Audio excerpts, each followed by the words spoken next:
అదే RTV app వార్తల్ని క్షణాల్లో చదివే అవకాశం ఉంటుంది. ఒక న్యూస్ పేపర్, ఒక టెలివిజన్ ఛానల్ మీ చేతుల్లో ఎప్పుడూ ఉంటాయి. నాకు అర్థం కాకపోతే నేను అడగాలి ఉంటుంది, గుర్తుకుంటుంది. అన్నిటిని బట్టి పట్టారు, కొన్నిటినే బట్టి పట్టారు. కానీ మ్యాథ్స్, సైన్స్ అండర్స్టాండింగ్ చాలా ఇంపార్టెంట్. టాపర్ తీసుకొని ఇట్లా వెళ్ళండి. నువ్వు మంచిగా చదవాలి నాన్న. ఇది ఓకేనా? రైట్.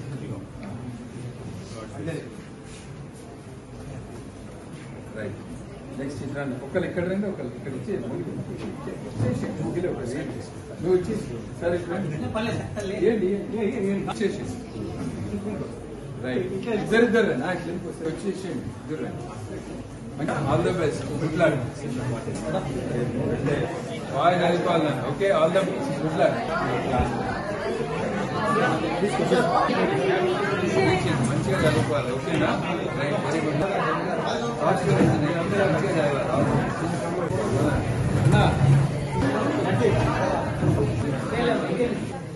సాఫ్ట్వేర్ ఇంజనీర్ అయితే వెరీ గుడ్.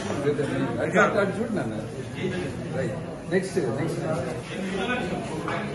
Very good. ఏమైతావు నువ్వు? ఐఏఎస్. Very good. ఏం వాళ్ళు ఉంటే రామన్నా ఇచ్చేసి ఇద్దరు ఇంకా మన వాళ్ళు ఎవరు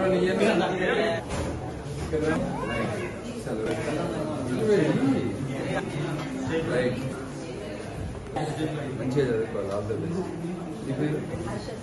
మంచిగా చదువుకోవాలి. All the best. నువ్వు బాగా చదవాలి.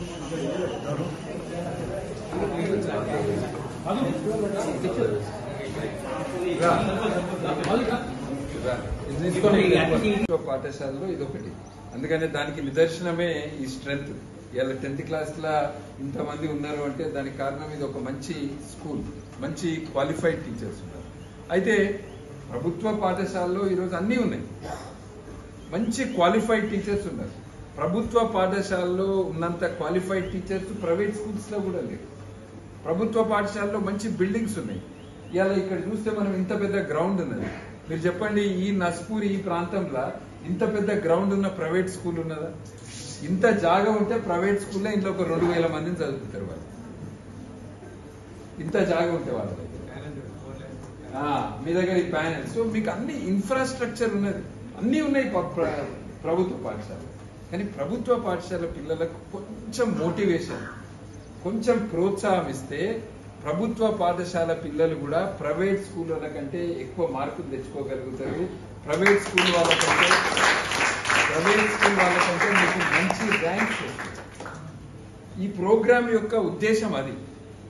సరే, సార్ చెప్పారు 6th క్లాస్ వాళ్ళకి, అది కూడా ఆలోచిద్దాం. ఈ బ్యాగ్స్, బుక్స్ ఇవ్వడానికి నేను రావాల్సిన అవసరం లేదు. మా కార్యకర్తలకు, మా వాళ్ళకి చెప్తే వాళ్ళు వచ్చి అన్ని మొత్తం అంతటి ఇచ్చేసి వెళ్ళిపోతారు. కానీ రావడం యొక్క ఉద్దేశం ఏంటంటే 10th క్లాస్ చాలా ఇంపార్టెంట్. 10th క్లాస్ పిల్లలతో ఒక 10-15 నిమిషాలు మాట్లాడదాం, మిమ్మల్ని మోటివేట్ చేద్దాం. ఆ ఉద్దేశంతో ప్రతి సంవత్సరం వస్తాం. మీకు ఈ 10th క్లాస్లో ఇది బిగినింగ్.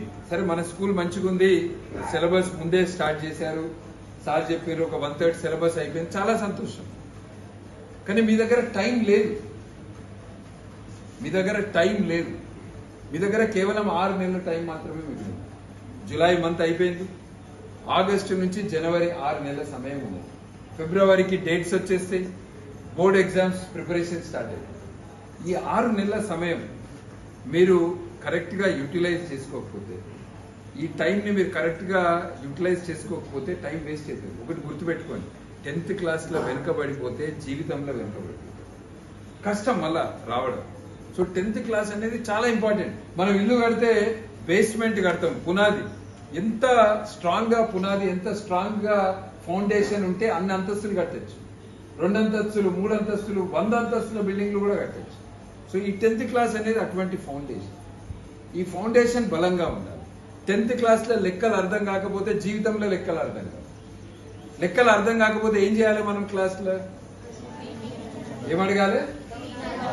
ఎవరిని అడగాలి? టీచర్స్ అడిగితే టీచర్స్ చెప్తుండ్రా మీకు? కానీ నేను అర్థం కాదులేదు నాకు, నేను డౌటే అడగలేదు. చాలా మంది ఉన్నారు ఇట్లా మీద, అర్థం కాలే కానీ అడగలే. మరి ఎట్లా ఎట్లా ఎట్లా క్లియర్ అవుతుంది? ఇంత మంచి క్వాలిటీ. మరిన్ని వీడియోస్ కోసం ఛానల్ ని సబ్స్క్రైబ్ చేయండి, లేటెస్ట్ అప్డేట్స్ కోసం వాట్సాప్ ఛానల్ ని ఫాలో చేయండి, అండ్ లింక్ డిస్క్రిప్షన్ లో ఉంది.